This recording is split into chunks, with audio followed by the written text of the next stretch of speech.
Brahmagantu serial ಮೂಲಕ ಖ್ಯಾತಿ ಪಡೆದಿದ್ದ ನಟಿ ಶೋಭಿತಾ ಆತ್ಮಹತ್ಯೆಗೆ ಶರಣಾಗಿದ್ದಾರೆ.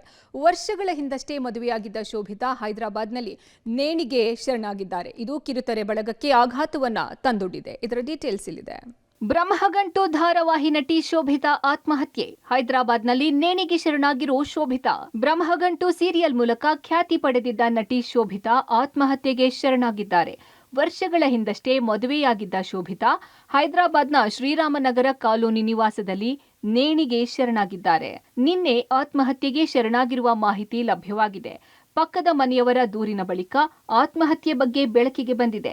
ಮದುವೆ ಬಳಿಕ ಹೈದರಾಬಾದ್ನಲ್ಲಿ ವಾಸವಿದ್ದ ಶೋಭಿತಾ ಸಾವು ಚಿತ್ರರಂಗ ಹಾಗೂ ಕಿರುತೆರೆ ನಟರನ್ನ ದಿಗ್ಭ್ರಮೆಗೊಳಿಸಿದೆ. ವರ್ಷದ ಹಿಂದಷ್ಟೇ ಮದುವೆಯಾಗಿದ್ದ ಶೋಭಿತಾ ಆತ್ಮಹತ್ಯೆ ಬಗ್ಗೆ 108 ಅನುಮಾನ. ಹಾಸನ ಜಿಲ್ಲೆಯ ಸಕಲೇಶಪುರದ ನಟಿ ಶೋಭಿತಾ ಧಾರಾವಾಹಿಗಳಲ್ಲಿ ಮನೆ ಮಾತಾಗಿದ್ರು. ಬ್ರಹ್ಮಗಂಟು, ಮಂಗಳಗೌರಿ, ಕೋಗಿಲೆ, ಕೃಷ್ಣ ರುಕ್ಮಿಣಿ, ಮನೆ ದೇವರು ಸೇರಿದಂತೆ 12 ಧಾರಾವಾಹಿಗಳಲ್ಲಿ ನಟಿಸಿದ್ದರು. ಅದರಲ್ಲೂ ಬ್ರಹ್ಮಗಂಟು ಸೀರಿಯಲ್ನಲ್ಲಿ ವಿಲನ್ ಆಗಿ ಕಾಣಿಸಿಕೊಂಡಿದ್ದ ನಟಿ ಶೋಭಿತಾ ಶಿವಣ್ಣಗೆ ಸಾಕಷ್ಟು ಫ್ಯಾನ್ಸ್ ಬಳಗ ಇತ್ತು. ಧಾರಾವಾಹಿ ಮಾತ್ರವಲ್ಲ, ಸಿನಿಮಾಗಳಲ್ಲೂ ಶೋಭಿತಾ ಬಣ್ಣ ಹಚ್ಚಿದ್ರು. ಫಸ್ಟ್ ಡೇ ಫಸ್ಟ್ ಶೋ, ಕವಿ, ಅಟೆಂಪ್ಟ್ ಟು ಮರ್ಡರ್, 213, ಶತಭಿಷ ಸಿನಿಮಾಗಳಲ್ಲಿ ನಟಿಸಿ ಸೈ ಎನಿಸಿಕೊಂಡಿದ್ರು. ಆದ್ರೀಗ ಶೋಭಿತಾ ಸಾವು ಸ್ನೇಹಿತರಲ್ಲಿ ಆಘಾತ ತಂದೊಡ್ಡಿದೆ. ಶೋಭಿತಾ ಶಿವಣ್ಣ ನಾನು ಬಹುಶಃ 8 ವರ್ಷದ ಒಡನಾಟ ಇದೆ. ಬಿಕಾಸ್ ಅವ್ರ ಜೊತೆ ಫಸ್ಟ್ ಸಿನಿಮಾ ಮಾಡಿದೆ ಅಟೆಂಪ್ಟ್ ಟು ಮರ್ಡರ್ ಅಂತ. ರೀಸೆಂಟಾಗಿ ಒಂದು ಸಿನಿಮಾ ಮಾಡಿದೆ ಜಾಕ್ ಪಾಟ್ ಅಂತ.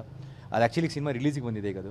ಆಮೇಲೆ ನಾನು ನಿಜ ಹೇಳಬೇಕು ಅಂದರೆ as a person I think ಅವಳಷ್ಟು ಒಂದು ಸ್ವೀಟ್ ಪರ್ಸನ್ ನಾನು ಯಾರೂ ನೋಡಿಲ್ಲ. ಅಂದರೆ ವೆರಿ ಸ್ವೀಟ್. ಅಂದರೆ ಎಲ್ರಿಗೂ ತುಂಬ ಕೇರಿಂಗು, ಎಲ್ರಿಗೂ ತುಂಬ ಲವ್ವಿಂಗ್, ಎಲ್ರಿಗೂ ಒಂಥರ ಸೆಟಲ್ ಅಷ್ಟೇ. ಯಾವಾಗಲೂ ಆ ಹುಡುಗಿ ಅವಳಾಯಿತು, ಅವಳು ಪಾಡಾಯಿತು. ಆಮೇಲೆ ಕೆಲಸ ಅಂತ ಬಂದಾಗ ಶಿ ವಾಸ್ ವೆರಿ ಡೆಡಿಕೇಟೆಡ್. ನನಗೆ ಈ ಟೈಮಲ್ಲಿ ಅದೇ ಹೇಳ್ತಾರಲ್ಲ, ಒಬ್ಬರು ಹೋದಾಗ ಅವ್ರ ಜೊತೆ ಅಷ್ಟೊಂದು ಟೈಮ್ ಸ್ಪೆಂಡ್ ಮಾಡಿರ್ತೀವಿ, ಅವ್ರ ಜೊತೆ ಅಷ್ಟೊಂದು ಮಾತಾಡಿರ್ತೀವಿ. ಇವಾಗ ಅದೆಲ್ಲ ಅದೊಂಥರ ನೆನಪು ಬರ್ತಿದೆ. ಸಕ್ಕ ಶಾಕಿಂಗು. ಅಂದರೆ ಅವಳು ಈ ಥರ ಒಂದು ನಿರ್ಧಾರ ತೊಗೊಳಕ್ಕೆ ಸಾಧ್ಯನಾ, ಏನಕ್ಕೆ ಅವಳು ಈ ಥರ ಒಂದು ನಿರ್ಧಾರಕ್ಕೆ ಬಂದ್ಲು ಅನ್ನೋದು ನನಗೆ ಗೊತ್ತಾಗ್ತಿಲ್ಲ. ನನಗೆ ಇನ್ನೊಂದು ಶಾಕಿಂಗ್ ಏನು ಅಂದರೆ, ಅವಳು ಯಾವತ್ತು ಅವಳ ಕಷ್ಟಗಳನ್ನ ಯಾವತ್ತು ಯಾರ ಹತ್ರ ಹೇಳ್ಕೊತಿರ್ಲಿಲ್ಲ. ಅಂದರೆ ಅವಳ ಮುಖ ನೋಡ್ರೆ ಗೊತ್ತಾಗ್ತಿದೆ ಏನೋ ಪ್ರಾಬ್ಲಮ್ ಇದೆ ಅಂತ. ಬಟ್ ನೀವು ಏನು ಮಾಡಿದ್ರು ಅವಳು ಯಾರ ಹತ್ರನ ಏನ್ ಪ್ರಾಬ್ಲಮ್ ಅಂತ ಹೇಳ್ತಿರ್ಲಿಲ್ಲ. ಮದುವೆ ಬಳಿಕ ಚಿತ್ರರಂಗದಿಂದ ಅಂತರ. 29 ವರ್ಷದ ನಟಿ ಶೋಭಿತಾ ಶಿವಣ್ಣ ಮೇ 22, 2023ರಂದು ದಾಂಪತ್ಯ ಜೀವನಕ್ಕೆ ಕಾಲಿಟ್ಟಿದ್ದರು. ಸುಧೀರ್ ಅನ್ನೋರ ಕೈ ಹಿಡಿದಿದ್ರು. ನಟಿ ಮದುವೆಗೆ ಬ್ರಹ್ಮಗಂಟು ಧಾರಾವಾಹಿಯ ನಟ ಹಾಗೂ ನಟಿಯರು ಹಾಜರಾಗಿ ನವ ದಂಪತಿಗೆ ಶುಭ ಹಾರೈಸಿದ್ರು. ಶೋಭಿತಾ ಮದುವೆ ಆದಾಗಿನಿಂದ ಇಂಡಸ್ಟ್ರಿಯಿಂದ ಅಂತರ ಕಾಯ್ದುಕೊಂಡಿದ್ರು. ಸ್ನೇಹಿತರೊಂದಿಗೂ ಸಂಪರ್ಕದಲ್ಲಿ ಇರಲಿಲ್ಲ. ಶನಿವಾರವಷ್ಟೇ ಸೋಷಿಯಲ್ ಮೀಡಿಯಾದಲ್ಲಿ ಸ್ಟೋರಿ ಶೇರ್ ಮಾಡಿದ್ರು. ನಾವಿಬ್ರು ಜೊತೆಗೆ ವರ್ಕ್ ಮಾಡಬೇಕಾದ್ರೆ ಬೇರೆ ಯಾವುದೋ ಆರ್ಟಿಸ್ಟ್ದು ಈ ರೀತಿ ಒಂದು ಸುದ್ದಿ ಬಗ್ಗೆ ನಾವು ಕುತ್ಕೊಂಡು ಡಿಸ್ಕಸ್ ಮಾಡಿ ಎಂಥ ತಪ್ಪಿದು ಅಂತ ಡಿಸ್ಕಸ್ ಮಾಡಿದಂಥ ಸಿಚುವೇಶನ್ ನನ್ಗೆ ಇವಾಗ ನೆನಪಾಗ್ತಿದೆ. ಆ್ಯಂಡ್ ನಾನು ಮನ್ಸಲ್ಲೂ ಅನ್ಕೊಂಡಿರ್ಲಿಲ್ಲ ಇವ್ರ ಸುದ್ದಿ ಈ ಥರ ಒಂದಿನ ಬರ್ಬೋದು ಅನ್ನೋ ಥರ ನಾನು ನಿಜವಾಗ್ಲೂ ಎಕ್ಸ್ಪೆಕ್ಟ್ ಮಾಡಿರಲಿಲ್ಲ ಸರ್. ನನಗೆ ಇನ್ಫ್ಯಾಕ್ಟ್ ಇನ್ನೂವರೆಗೂ ಇದನ್ನ ನಂಬೋದಕ್ಕೆ ಕಷ್ಟ ಆಗ್ತಾ ಇದೆ, ತುಂಬಾ ಕಷ್ಟ ಆಗ್ತಾ ಇದೆ. ನಾನು ಲಾಸ್ಟ್ ಭೇಟಿ ಮಾಡಿದ್ದು ಅವ್ರ ಮದ್ವೆಗಿಂತಾನು ಮುಂಚೆ ಅನ್ಸುತ್ತೆ ಸರ್. ಹಬ್ಬಕ್ಕೆ ಕರೆದಾಗ ಅಲ್ಲಿ ಮೀಟ್ ಮಾಡಿದ್ದು ಅನ್ಸುತ್ತೆ. ಅಂಡ್ ಈ ರೀತಿ ಅವ್ರ ಬಗ್ಗೆ ಒಂದು ಸುದ್ದಿ ಬರುತ್ತೆ ಅಂತ ನಿಜವಾಗ್ಲೂ ಎಕ್ಸ್ಪೆಕ್ಟ್ ಮಾಡಿರ್ಲಿಲ್ಲ.